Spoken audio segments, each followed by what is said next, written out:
Shalom, selamat pagi yang terkasih dalam Tuhan Yesus Kristus. Kita berjumpa kembali renungan CRPDM HKBP Bumi Anggrek, hari Rabu tanggal 16 Oktober 2024. Sebelum kita merenungkan firman Tuhan, kita bernyanyi dari buku ND nomor 481 ayat 1 dan 2.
Firman Tuhan untuk hari ini tertulis dalam Amsal pasal 29 ayat 7.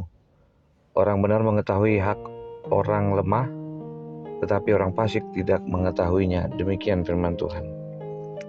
Anak-anak yang terkasih dalam Tuhan Yesus Kristus, dua sifat manusia yang disebutkan peramsal adalah orang benar dan orang fasik. Secara umum orang tahu orang benar adalah orang yang dibenarkan atau mengikuti pola yang telah ditetapkan. Tapi melampaui itu, orang benar adalah orang yang teguh, berakar, dan tidak goyah. Sedangkan orang fasik adalah orang yang tidak memiliki kesetiaan, tidak memiliki makna hidup yang tertuju, namun digoyangkan oleh kondisi yang dianggapnya baik. Firman Tuhan hari ini mengajarkan kita tentang bagaimana menjadi orang benar jauh lebih berharga daripada orang fasik. Orang benar tahu bahwa ia mendapatkan hikmat dari Tuhan, dan ketika hikmat itu menjadi pola hidup yang dihidupkan, ia menjalani hidupnya dengan baik di tengah-tengah masyarakat. Hikmat memberikannya banyak keuntungan. Hikmat membuat seseorang terhindar dari bahaya, bahkan dapat menggembirakan orang tuanya karena tidak memboroskan harta. Misalnya di ayat 3, hidup dalam sukacita, gembira, tidak terjerat oleh pelanggaran. Sampai pada akhirnya firman Tuhan mengarahkan kita kepada hal yang berbeda tentang memberi hak. Artinya, dia memperhatikan orang lemah, bukan karena rasa kasihan, tapi rasa tanggung jawab akan panggilan Tuhan. Ia tahu orang lemah adalah orang yang patut untuk dibantu, baik dari sisi psikologi, kemapanan dalam hal menghadapi masalah, dan kecenderungan hidup dalam ketidakadilan. Dengan demikian, jika Tuhan memberikan kesempatan hikmat kepada seseorang, biarlah hikmat itu juga memimpinnya untuk memberikan keadilan kepada orang yang lemah, yang patut untuk dibantu, orang sakit, dan termasuk orang-orang yang kehilangan arah hidupnya.